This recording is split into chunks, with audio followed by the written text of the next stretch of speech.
તાજેતરમાં જે જૂનાગઢ મહાનગરપાલિકાની કચેરી ખાતે આજે એક સ્ટેન્ડિંગ કમિટીની બેઠક યોજાઈ હતી. એમાં શું વિકાસ કાર્યને મંજૂરી આપવામાં આવી હતી. આ અંગે સ્ટેન્ડિંગ કમિટીના ચેરમેન શ્રી પલ્લવીબેન ઠાકોર દ્વારા મીડિયા સમક્ષ વધુ પ્રતિક્રિયા આપતા જણાવ્યું હતું. અને આજની સ્ટેન્ડિંગ કમિટીની જે બેઠક યોજાઈ હતી તેમાં વિરોધ પક્ષના નેતાએ શું કહ્યું તે મીડિયા સમક્ષ શું કહ્યું તે જાણીએ આપણે.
क्या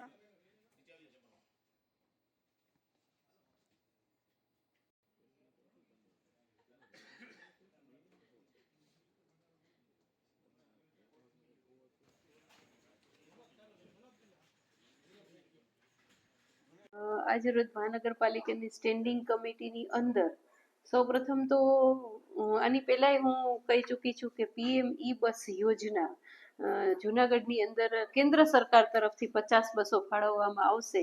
એના સુચારુ સંચાલન માટે એક SPV સ્પેશિયલ પર્પઝ વ્હીકલ એવી એક કમિટીની રચના કરી છે.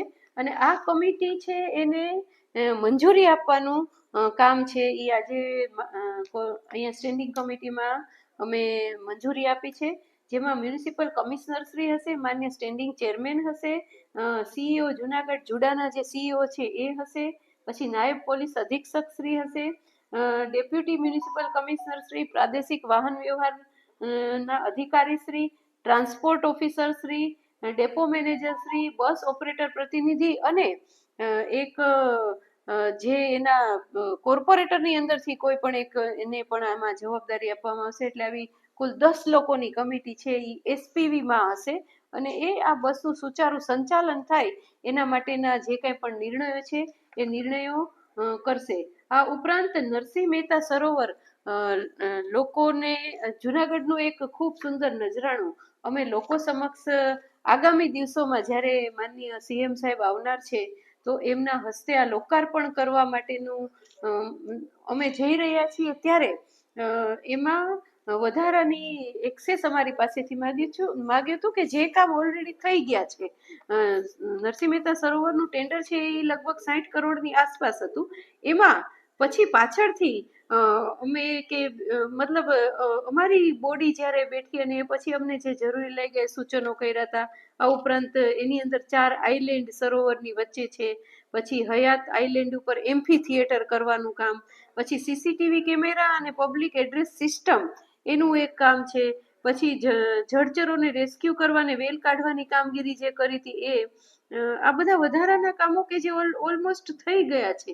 તો એના માટેનું એક્સ્ટ્રા એક્સેસ અમારી પાસે માગ્યું હતું. વધારાના કુલ 2 ટોયલેટ બ્લોક છે, પ્રીકાસ્ટ ટોયલેટ બ્લોક એ મૂકવાના, ઇપોક્સી ફિલિંગ કર્યું હતું. તો એ આ બધાનું મળીને કુલ 7 કરોડ ને 40 લાખનું એક્સેસ અમારી સ્ટેન્ડિંગ પાસે માગ્યું હતું. એ અમે કર્યું છે કેમ કે આગામી દિવસોમાં જ્યારે માન્ય CM સાહેબ આવવાના છે તો એમના હસ્તે આ અમે મતલબ અમે વિચારી રહ્યા છીએ કે એમના હસ્તે આ લોકોને આટલું સરસ નરસિંહ મહેતા સરોવર છે એ લોકોને આપણે ખુલ્લું મૂકીએ. તો એ અમે એક્સેસની મંજૂરી આપી છે. આ ઉપરાંત જે 5 વર્ષથી રોજમદાર સફાઈ કામદાર તરીકે કામગીરી કરી રહ્યા છે, તો એ સફાઈ કામદારો અને બે સિક્યોરિટી એવા સિક્યોરિટી કેડરના બે કર્મચારી એટલે વર્ગ 4ના જે કર્મચારીઓ છે કે જે 5 વર્ષ પૂર્ણ કરી છે, તો તે લોકોને અમે કાયમી કરવા માટેની મંજૂરી, આવા ટોટલ 43 કર્મચારીઓ છે એને અમે કાયમી કરવા માટેનું મંજૂરી આપી છે. આ ઉપરાંત આની પહેલા જે દરેક વોર્ડ વાઇઝ જે 1.5 કરોડના જે વાર્ષિક ભાવના કામો હતા એવા ટોટલ 10 વોર્ડના અમે મંજૂર કર્યા હતા અને બીજા 4 વોર્ડના આજે અમે મંજૂર કર્યા છે 1.5 કરોડના વાર્ષિક ભાવ. એટલે કુલ મળીને અમે આ રીતે વિકાસના કામો અને PM E-બસનું સંચાલન અને આ બધા કામો જે છે, જે રોજમદારને જે કાયમી કરવાના કામો છે, તો એ બધું સ્ટેન્ડિંગ કમિટીની અંદર અમે મંજૂર કર્યું છે. સ્ટેન્ડિંગની બેઠકનું આયોજન કરવામાં આવ્યું. આજે મહાનગરપાલિકા સ્ટેન્ડિંગ કમિટીની બેઠક હતી, તો એમાં આપણે જોઈએ કે જે નરસિંહ મહેતા સરોવર છે, તો નરસિંહ મહેતા સરોવરમાં 60 કરોડ ને 70 લાખ રૂપિયા જેવી રકમ આપણે જોઈએ કે અગાઉ ફાળવેલી હતી. એની મર્યાદામાં કામ કરવામાં ની સૂચના અગાઉની જે સ્ટેન્ડિંગ કમિટી તેને 2 વખત આપેલી હતી કે ભાઈ આની મર્યાદામાં જ તમારે કામ કરવું. છતાં પણ 7 થી 8 કરોડ રૂપિયા જેવું જે વધારાનું કામ છે, આમ તો 9 કરોડ ને 44 લાખનો વધારો થાય, એટલે આપણે જોઈએ કે 10 કરોડ રૂપિયા જેવી એક્સેસ રકમ જે થાય છે એમનું ટેન્ડરની બહાર કામ કરી નાખવામાં આવેલું ને એ હવે અત્યારે ઠેઠ એને એજન્સી દ્વારા ઈમેલ મારફતે કોર્પોરેશનને જણાવેલું ને એ મારફતે અધિકારી દ્વારા ઠરાવ કરી અને જે આ એક્સેસ રકમ છે જે 10 કરોડની આસપાસની તેમની મંજૂરી માંગવામાં આવેલી અને આજે આપણે જોઈએ કે સ્ટેન્ડિંગ કમિટીમાં એને મંજૂર પણ કરી દેવામાં આવી. એટલે આપણે જોઈએ કે કેટલી હદે આ બધો ભ્રષ્ટાચાર થઈ રહ્યો છે જુનાગઢ મહાનગર. અને નરસિંહ મહેતા તળાવમાં આપણે જોઈએ કે જે એજન્સી છે જે ડિઝાઇન બનાવી છે જેને, તો એને પહેલા કેમ ખબર નહોતી કે આટલી બધી વસ્તુ, ટોયલેટ જેવી સામાન્ય બાબત છે, જે સ્ટેચ્યુ છે નરસિંહ મહેતા જેના નામ ઉપર સરોવરનું નામ છે, જે નગરી નરસિંહ અને જેનું સ્ટેચ્યુ ભૂલી ગયા હતા. અને આપણે જોઈએ કે બીજી જે કેમેરા છે, સાઉન્ડ સિસ્ટમ છે, તો આ તો જે સ્ટેચ્યુ સિવાયની જે બીજી વસ્તુઓ છે બીજો ટેન્ડર કરીને પણ કરી શકતા હતા, પરંતુ આવું કઈ કરવામાં નથી આવ્યું અને ખૂબ જ ઊંચા ભાવ આપી અને એક આજે આપણે જોઈએ કે નરસિંહ મહેતા તળાવ છે એક રૂપિયા કમાવાનું શાસકોને અધિકારીઓનું એક આખું આ જે બની ગયું છે જે એટલે આ જે આખી પ્રક્રિયા જે સ્ટેન્ડિંગ કમિટીએ મંજૂર કરી ખરેખર દુઃખદ છે. સરકારમાંથી આવા અભિપ્રાય પહેલા માંગવા જોઈએ અને ખરેખર એમાં કેટલો ખર્ચ થયો છે એની તપાસ કરવી જોઈએ, ત્યારબાદ જ મંજૂરી આપવી જોઈએ. પરંતુ આપણે જોઈએ કે CM આવવાના બાના દઈ અને તાત્કાલિક કામગીરી કરવી પડે એવું બાનું દઈ અને અધિકારી અને પદાધિકારીઓ કરોડો રૂપિયાનો આમાં ભ્રષ્ટાચારને વહીવટ કરી નાખેલો છે. ત્યારબાદ આપણે જોઈએ કે જે સિટી બસ છે, તો સિટી બસમાં આપણે જોઈએ કે હજી તો 70% કામગીરી ઓન રેકોર્ડ કે છે કે હજી 70% કામગીરી થઈ, તો જે એજન્સીને કામ આપ્યું હતું એની મુદત પણ પૂર્ણ થઈ ગઈ છે, તો હજી સુધી કેમ કામ નથી કર્યું? આવી રીતના આપણે જોઈએ કે સેટિંગ વાળી એજન્સીઓ છે એને છાવરવામાં આવે છે, એને હિસાબે તમામ પ્રોજેક્ટો ટલ્લે ચડે છે, બાદમાં એક્સેસ આપવામાં આવે છે, તાત્કાલિક ચાલુ કરવાનું છે એવું કહીને એમાં વધારાના ખર્ચ ઉમેરવામાં આવે છે. હજી ચાર્જિંગ સ્ટેશનોના ઠેકાણા નથી, જે પિકઅપ પોઈન્ટ છે એમના ઠેકાણા નથી. આપણે જોઈએ કે આઝાદ ચોક ખાતે જે હતું જૂનું સિટી બસ સ્ટેશન એ પણ ભંગાર છે, તો હજી ક્યાં કઈ કામગીરી ચાલુ, ક્યાં દોડાવશે સિટી બસો? હજી રસ્તાના ઠેકાણા નથી અને હજી બસો સરકારે સોંપણી નથી કરી.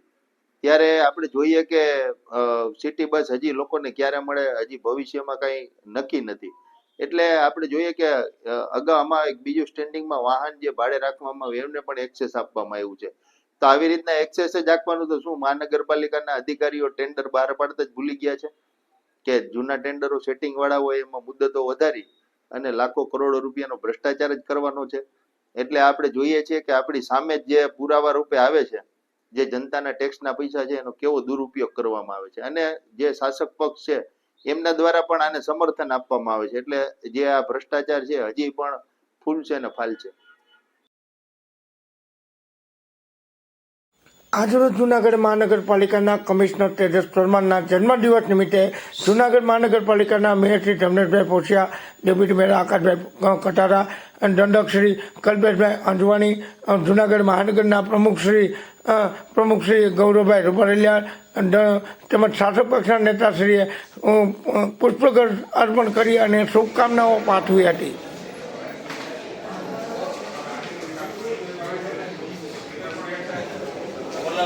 નીકળે એવું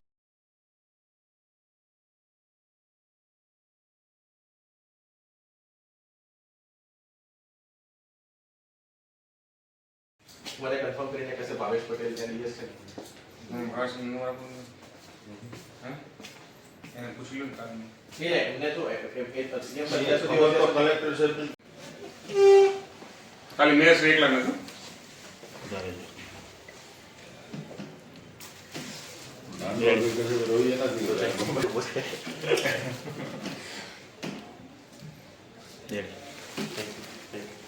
જો મારે સીએસ સાહેબની મીટિંગમાં આજે સાંભળવાનું છે આજે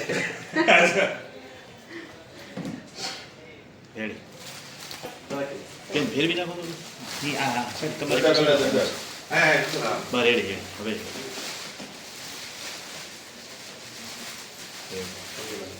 વાહ બસ અમારા બધા નાના છો શરદી માં બી ઉજવીએ એ શું આજે સાહેબ નો કાલે મારો લે તો એડવાન્સ સાહેબ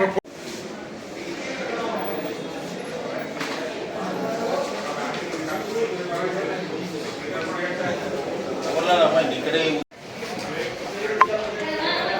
આજરોજ જો આપણા જૂનાગઢ મ્યુનિસિપલ કોર્પોરેશનના માન્ય શ્રી કમિશનર શ્રી તેજસ પરમાર સાહેબના જન્મદિવસ નિમિત્તે ધી કોમર્શિયલ કોઓપરેટિવ બેંકના પ્રદર્શક શ્રી ડોલરભાઈ કોટેચાના માર્ગદર્શન હેઠળ અને બેંકના ચેરમેન શ્રી સાગરભાઈ કોટેચા અને પૂર્વ ચેરમેન શ્રી આશીષભાઈ પારેખ દ્વારા માન્ય કમિશનર સાહેબને પુષ્પગુચ્છ અર્પણ કરી શાલ ઓઢાડી મોમેન્ટો આપીને જન્મદિવસની ખૂબ શુભકામના પાઠવેલી સાથે સાથે કેક કટિંગ કરી કલ્પેશભાઈ ઘોડેશ્વર તેમજ ભાવેશભાઈ નંદા એ હાજર રહી અને કમિશનર સાહેબને શુભેચ્છા પાઠવેલ અને ચેરમેન શ્રી સાગરભાઈ કોટેચાએ જણાવ્યું કે માન્ય કમિશનર સાહેબના જન્મદિવસ પ્રસંગે મારી શુભકામનાને ખૂબ પ્રગતિ કરે અને તેમની બધી મનોકામનાઓ પૂર્ણ થાય અને માન્ય કમિશનર સાહેબે આ પ્રસંગે ડોલરભાઈ કોટેચા અને સાગરભાઈ કોટેચા તેમજ કોકો બેંક ટીમનો આભાર વ્યક્ત કરવામાં આવ્યો હતો. ના એ તો પૂછે અમે મળેલા છે સાગરભાઈ અરે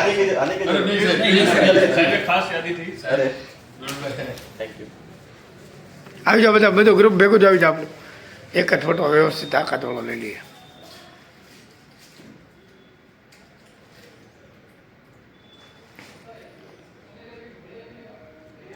તો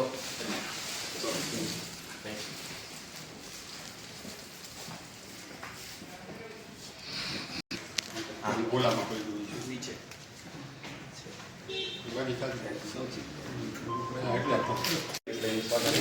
બસ પડો ડોલરભાઈની યાદી છે સાહેબ. તો સાહેબનું તો જો કરે મીણબત્તી ખાલી ડાયરેક્ટ જ કરી દઈએ લો ફરી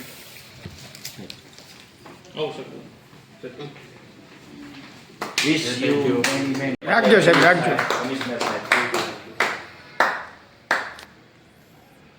આપણી તંદુરસ્તી કાયમ આવી જ રહે. થેન્ક યુ આ બધું તમે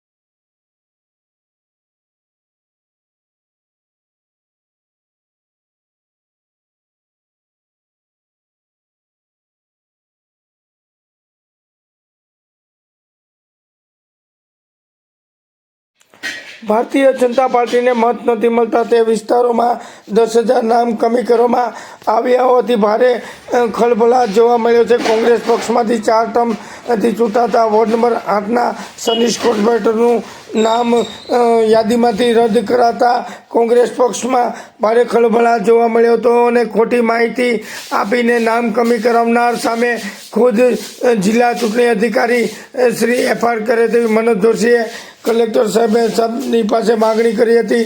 જ્યારે ભારતીય જનતા પાર્ટી ને મતો નથી આપતા તે વિસ્તારમાંથી 10,000થી વધુ મતદારોના નામ કમી કરવામાં આવ્યા. એટલું જ નહીં પરંતુ કોંગ્રેસ પક્ષમાંથી છેલ્લા 4 ટર્મથી ચૂંટાતા વોર્ડ નંબર 8ના સનિષ્ઠ કોર્પોરેટર અદ્રેમાન પંજાનું નામ કમી કરી દેવામાં આવ્યું હતું.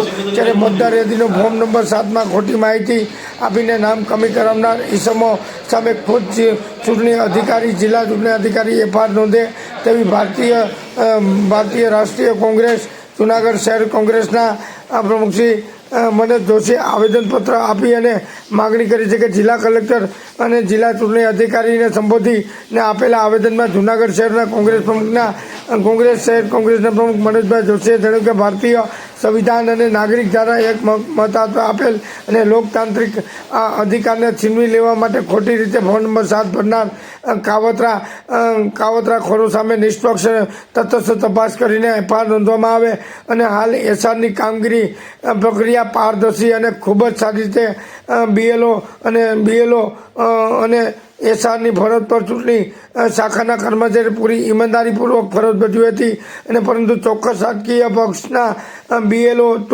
અને રાજકીય આગેવાનો આ કામગીરીને ચેલેન્જ કરતા હોય ચૂંટણી પંચ દ્વારા પૂર્ણ થયેલ એસઆરની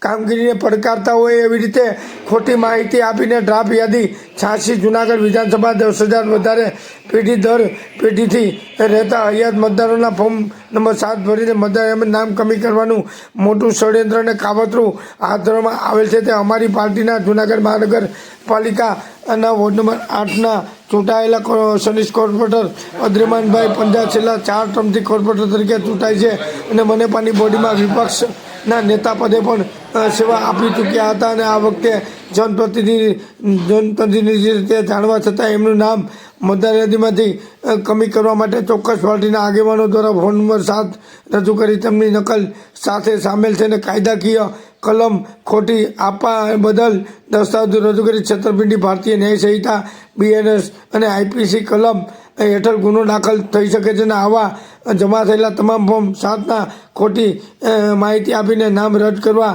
વાંધા ઉઠાવનાર વ્યક્તિ સામે તાત્કાલિક FIR કરવા અમારી માગણી છે અને તે હયાત મતદાર આજ દિન સુધી નામ કમી કરી આજ દિન સુધી અરજી ફોન નંબર 7 આપેલ છે તેની ન્યાયિક તપાસ અને ગેરમાર્ગે દોરનાર ખોટું સોગંદનામું રજૂ કરનાર ઈસમો સામે કાયદાકીય કાર્યવાહી અને નોંધવાને યોગ્ય કાર્યવાહી થવા વિનંતી કરવામાં આવી હતી.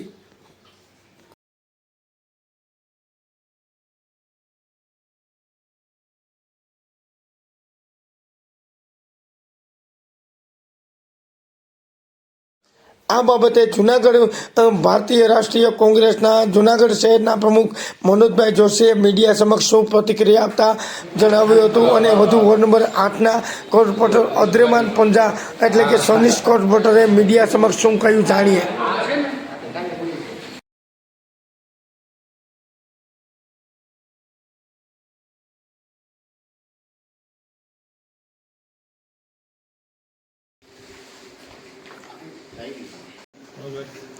હવે સાહેબ ફોર્મ નંબર 7 આ લોકોએ બલ્કમાં રજૂ કર્યા છે આ 13,000 અને એમાં ચોક્કસ વિસ્તારને ટાર્ગેટ કરી અને એ લોકોએ બલ્કમાં નાખી દીધા ફોર્મ. દાખલા તરીકે આ એક નમૂનો આપણી પાસે ઝેરોક્ષને જોડી છે. અદ્રેમાનભાઈ પંજા એટલે આ વ્યક્તિ અત્યારે વર્તમાન કોર્પોરેટર છે અને આ એની ચોથી ટર્મ છે. ગત ટર્મમાં વિપક્ષ નેતા હતા અને પ્રતિષ્ઠિત વ્યક્તિ છે. કરવા માટે પણ ભાજપના આગેવાને દરખાસ્ત કરી છે. એટલે આ બધી જે ફોર્મ નંબર 7 આવ્યા ને એ તમામ ખોટા છે, એ સાબિત થાય.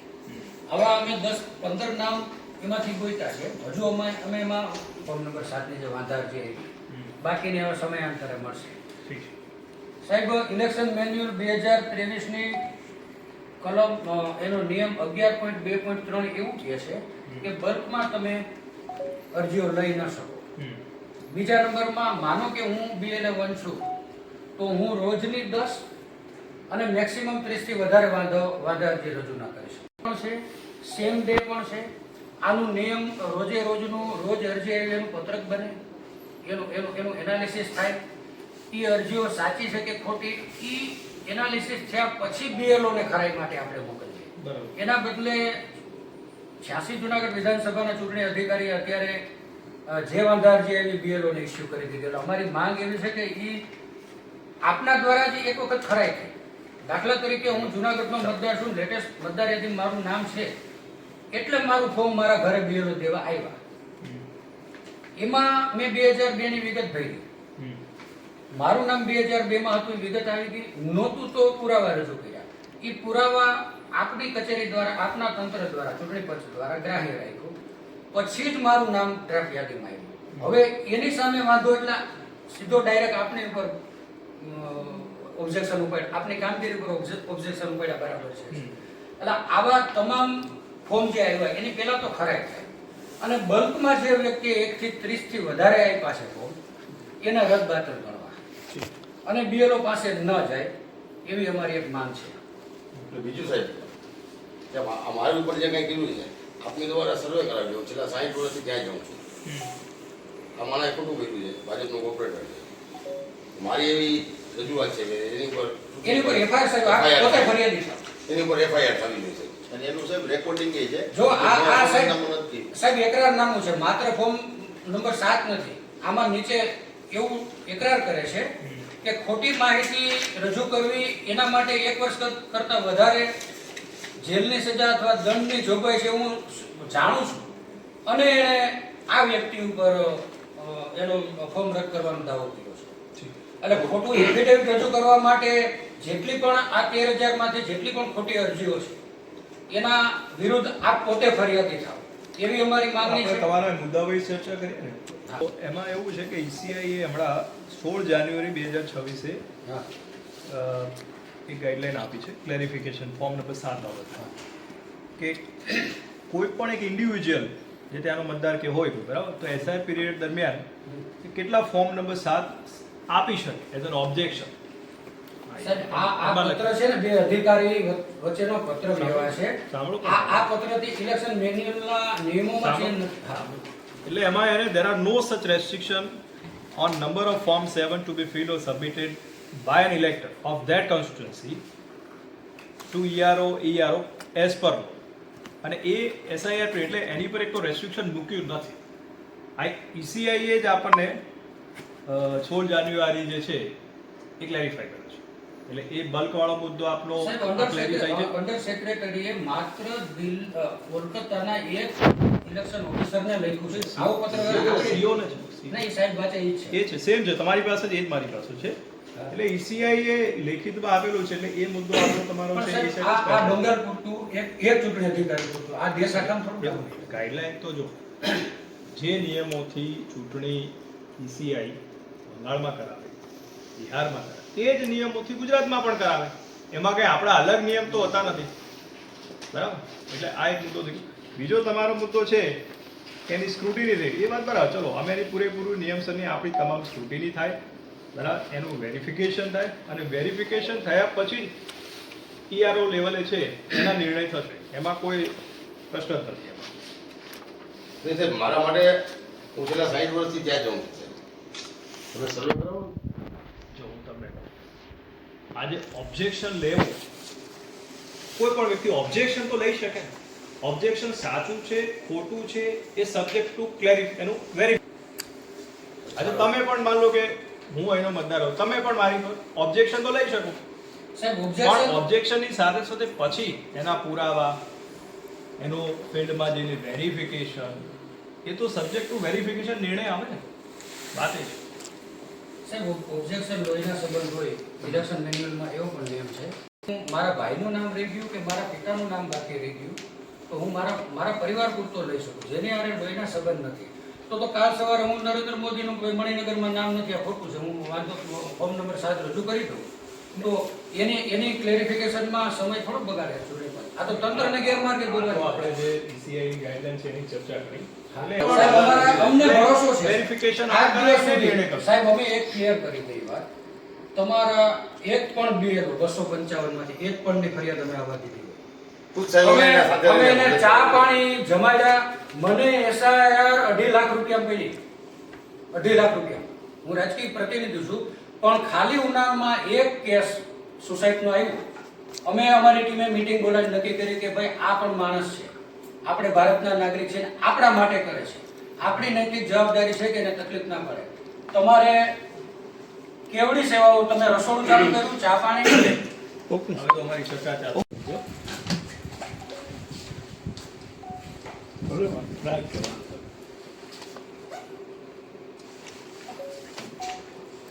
બટુકભાઈ દબાઈ જાવ છે. સાહેબ, મીડિયાની હાજરીમાં આપના વખાણ કરીએ છીએ. આપે હમણાં જ રાજ્યભરમાં એસઆઈઆરની કામગીરી પૂર્ણ થઈ. આ કામગીરી બીએલઓ દ્વારા પૂરી ઈમાનદારીથી પૂર્ણ કરવામાં આવેલ. પરંતુ જે મતદારો, જે ખોટા મતદારો હતા, જેના લીધે ભાજપ જીતતી, આ મતદારોના નામ કમી થઈ ગયા. એક કરતાં વધારે જગ્યાએ નામ હતા કે જે માત્ર ચૂંટણી આવે ત્યારે જ મત નાખવા આવતા અને એ ખોટા મતથી ભાજપ જીતતી હતી. આવા મતદારોના નામ હાલમાં પૂર્ણ થયેલ એસઆઈઆરની કામગીરીમાં કમી થઈ ગયા. ભાજપને આ કામગીરીથી પેટમાં તેલ રેડાયું. હવે એ નામ ચડાવી શકે એવી કોઈ, પાછા પરત ચડાવી શકે એવી કોઈ શક્યતા નથી. એટલે બેલેન્સ કરવા માટે જે કોંગ્રેસના કમિટેડ વોટ છે, આવા વિસ્તારમાં નામ કમી કરવા માટે ફોર્મ નંબર 7 રજૂ કરી અને 13,500 વાંધાઓ રજૂ કરવામાં આવેલા. એમાંથી અમારા પૂર્વ વિપક્ષ નેતા અને અત્યારે વોર્ડ નંબર 8ના કોર્પોરેટર ભાઈ શ્રી અદ્રેમાનભાઈનું નામ કમી કરવા માટે ભાજપના જ કોર્પોરેટર સંજયભાઈ ધોરાજીયા ફોર્મ નંબર 7થી વાંધો ઉઠાવે. આનાથી સાબિત થાય છે કે આ 13,500 જે વાંધા અરજીઓ છે એ તદ્દન ખોટી છે. આજે ભાજપના પદાધિકારીઓના જ નામે વાંધા અરજી છે. નિયમ એવો છે કે હું પોતે જુનાગઢનો મતદાર છું, તો મારા નામમાં કંઈ ક્ષતિ રહી ગઈ, મારી અટકમાં કોઈ ફેરફાર થઈ ગયો કે શરત ચૂકથી ડ્રાફ્ટ કોપીમાં મારું નામ આવવાનું જ બાકી રહી ગયું, તો હું વાંધો રજૂ કરું. અથવા તો મારા પરિવારના સભ્ય, મારો ભાઈ, મારા પિતાજી કે મારી માતાના નામમાં ફેરફાર રહી ગયો કે નામ આવ્યું જ નથી. પરંતુ આ નિયમનો ઉલ્લંઘન કરી અને ભાજપના જ પદાધિકારીઓએ કોંગ્રેસના નગરસેવકોના નામ કમી કરવા, કોંગ્રેસના નગરસેવકોના વિસ્તારના જે મતદારો, જે કમિટેડ કોંગ્રેસના વોટરો છે, એના નામ કમી કરવા માટે ફોર્મ નંબર 7 રજૂ કર્યું. આજે અમે કલેક્ટરશ્રીને આવેદનપત્ર રજૂઆત કરી છે કે આ ફોર્મ નંબર 7ની પૂરેપૂરી ખરાઈ કરો, પછી જ એને ઓનલાઈન ચડાવવાની પ્રક્રિયા કરો. કારણ કે ઓનલાઈન પ્રક્રિયા એક વખત તો ઓલરેડી થઈ ગઈ છે, તમારા તંત્રએ જ કરી છે. આ તો તમારા તંત્ર ઉપર ચેલેન્જ છે કે તમે ખોટું કર્યું છે. એટલે આ ફોર્મ નંબર 7માં જે અરજીઓ આવી, મતદારોને ઓનલાઈન પ્રોસેસ પાછી ન કરવી પડે, પાછા બીએલઓને દોડાવવા ન પડે અને આને રદબાતલ કરી જેણે પણ ખોટું એકરારનામું કર્યું, આમાં કાયદાકીય 1 વર્ષની સજાની, 1 વર્ષ કે એનાથી વધારે સજાની જોગવાઈ છે. એ કલમ પ્રમાણે કલેક્ટર સાહેબ એટલે કે જિલ્લા ચૂંટણી અધિકારી પોતે જ ફરિયાદી બનીને આવા ઇસમો ઉપર કાયદાકીય કાર્યવાહી કરે એવી અમારી માંગ છે. હું વોર્ડ નંબર 8નો કોર્પોરેટર.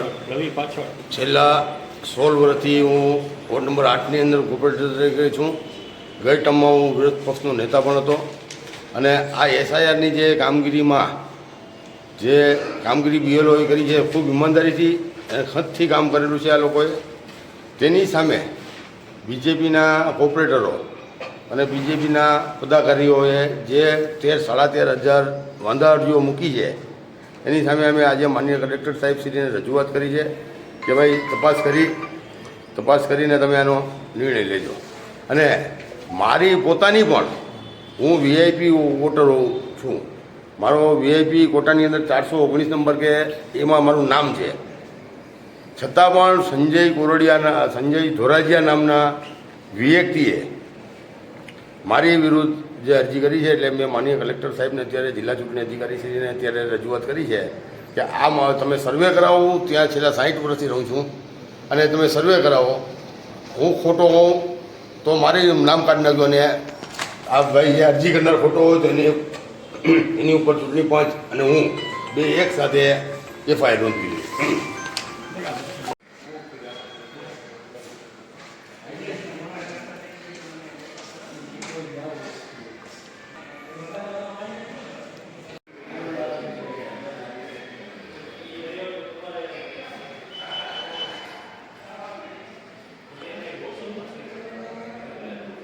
તાજેતરમાંથી જુનાગઢ અને કેશોદમાંથી સોની વેપારી સાથે છેતરપિંડી કરનાર સ્ત્રી અને પુરુષને જુનાગઢ ક્રાઇમ બ્રાન્ચે વડોદરા ખાતેથી ઝડપી લીધા હતા અને છેતરપિંડી કરનાર આરોપીને ઝડપી લેવા માટે રેન્જ આઈજીપી નીલજ ચાંદડિયા સાહેબ તેમજ એસપી સુબોધ વડેજા સાહેબની સૂચના મળી હતી, જેના પગલે એલસીબી પીઆઈ કે.એમ. પટેલ અને તેમના સ્ટાફે પેટ્રોલિંગમાં સાથે દરમિયાન છેતરપિંડીની ઘટનામાં સંડોવાયેલા સ્ત્રી પુરુષ વડોદરા ખાતેથી ઝડપી લીધા હોવાનું વાત મળી હતી, જેથી વડોદરા જઈને બંને આરોપીને ઝડપી લીધા અને પકડાયેલા આરોપી બિહારના ધર્મેન્દ્રભાઈ ફાગુભાઈ સાહુ ઉંમર વર્ષ 47 અને કિરણ દેવી સંજયભાઈ યાદવ ઉંમર 41નો સમાવેશ થાય છે અને આરોપી આગળની કાર્યવાહી માટે કેશોદ પોલીસ સ્ટેશનને હવાલે કરવામાં આવ્યા હતા.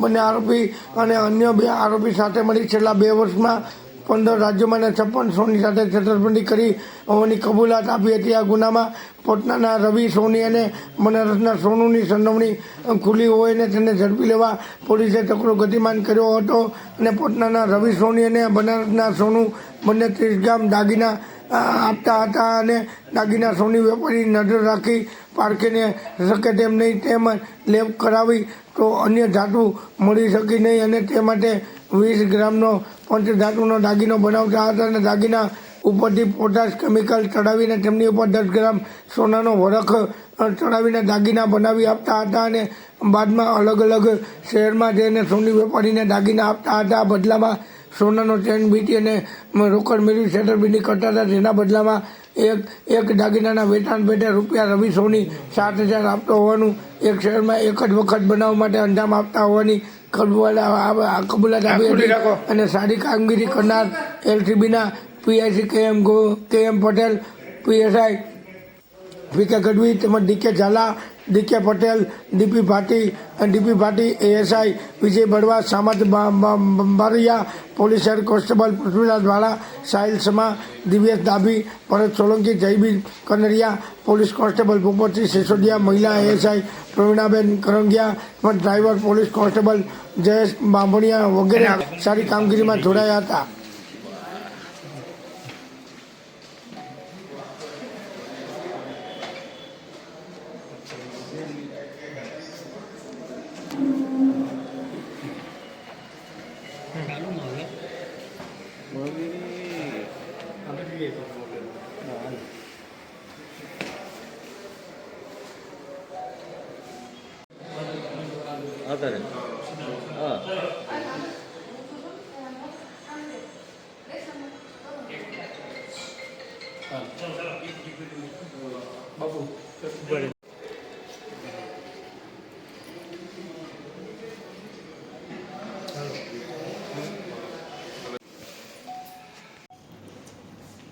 ગઈ તારીખ 17ના રોજ અમુક વેપારીઓની રજૂઆત હતી કે એક અજાણ્યા સ્ત્રી અને પુરુષ જે દાગીના વેચવા માટે આવે છે અમુક જગ્યાએ અને એ દાગીનાને પ્રથમ દ્રષ્ટિએ જોઈએ તો એ દાગીના સોનાના હોય એવું જણાય આવે અને એને લેબ ટેસ્ટ કરાવતા પણ એમાં સોનાના જ હોય એ રીતનું જણાય આવતું હતું, પરંતુ એ દાગીના ઓગાળે તો એમાંથી 30% જ સોનું નીકળતું હતું. એટલે આવા દાગીના કેશોદ અને જુનાગઢમાં જુદા જુદા સોનીઓને આવા દાગીના આપી અને એની સામે વીંટી, બંગડી, બુટ્ટી આવા બધા દાગીના આ જે સ્ત્રી પુરુષ છે સામે આ દાગીના આપીને એ દાગીના લઈ જતા હતા. આ રજૂઆતના આધારે આ તપાસ જુનાગઢ ક્રાઇમ બ્રાન્ચને આપવામાં આવી. ક્રાઇમ બ્રાન્ચના પીઆઈ કુણાલ પટેલ અને એમની ટીમ દ્વારા આ આરોપીઓના ફોટા અને જે કે એમના નંબરને બધું મેળવીને ટેકનિકલ અને હ્યુમન રિસોર્સિસથી તપાસ કરતા આ સ્ત્રી પુરુષ વડોદરા આજુબાજુ હોવાનું જણાતા ટીમને ત્યાં મોકલી અને બંનેને હસ્તગત કરેલ છે. પ્રાથમિક પૂછપરછમાં જાણવા મળેલ કે એક રવિ સોની જે પટના બિહારનો છે અને એક બનારસનો સોનું કરીને વ્યક્તિ છે કે જે આ બંનેને આ રીતના 30 ગ્રામના દાગીના આપે અને એ 30 ગ્રામના દાગીનામાં 20 ગ્રામ જેટલું પંચધાતુ અને એની પર પોટાશ કેમિકલ ચડાવી અને 10 ગ્રામ સોનાનો વરખ ચડાવી અને આ દાગીના જે સોની છે એ બધા સોની વેપારીઓને આપી અને એની પાસેથી સામે સોનાની બુટ્ટી, વીંટી, બંગડી એ મુજબના દાગીના મેળવીને આ રીતના છેતરપિંડી કરતા હતા. અને આ એક દાગીનાના વેચાણ પેટે આ બંનેને રવિ સોની જે પટણાનો છે એ 7,000 રૂપિયા આપતો હતો. અને એક શેરમાં એક જ વખત કોઈ એક વેપારી સાથે આ પ્રકારની છેતરપિંડી કરી અને ફરી પાછા બીજા શેરમાં જતા રહેતા હતા. તો આ બંને આરોપીઓને પકડીને ક્રાઇમ બ્રાન્ચ દ્વારા આગળની કાર્યવાહી માટે કેશોદ પોલીસ સ્ટેશનને સોંપવામાં આવેલા છે. પ્રાથમિક પૂછપરછ જે છે એ મુજબ અત્યાર સુધીમાં આ લોકોએ દેશના અલગ અલગ 15 રાજ્યો અને 56 શહેરોમાં આ રીતની છેતરપિંડી કરી છે. અને પ્રાથમિક તપાસમાં લગભગ 900 ગ્રામ જેટલા સોનું વેપારીઓ સાથે અલગ અલગ શહેરમાં અલગ અલગ વેપારીઓ સાથે લગભગ 900 ગ્રામ સોનાની છેતરપિંડી કરી છે. સર જુનાગઢ જિલ્લાના કેટલા વેપારીઓ ભોગ બન્યા છે? અત્યારે જે વેપારીઓ અમારી પાસે આવતા જાય છે અત્યારે કેશોદમાં પ્રથમ એમને કાર્યવાહી માટે કેશોદ પોલીસને સોંપેલા છે. જુનાગઢ શહેરમાં પણ વેપારીઓ અમારી પાસે આવેલા છે એટલે એમની પણ રજૂઆતો છે. એ ઉપરાંત બીજા રાજ્યોમાં અને બીજા શહેરોમાં પણ જ્યાં કંઈ છે તો અમે મેસેજ દ્વારા પણ જાણ કરીશું કે જ્યાં કોઈ પણ સાથે આ મોડસ ઓપરેન્ડીથી છેતરપિંડી થઈ હોય તો એ વેપારીઓ પણ આગળ આવે. તો જે વેપારીઓ સાથે છેતરપિંડી થઈ હશે એ વેપારીઓ આગળ આવશે એ મુજબ અમે એમના વિરુદ્ધમાં ફરિયાદ લઈને કાયદેસર સર મુદ્દામાલ કોઈ રિકવર મુદ્દામાલ રિકવર કરવાની ને એ બધી પ્રક્રિયા ચાલુ છે.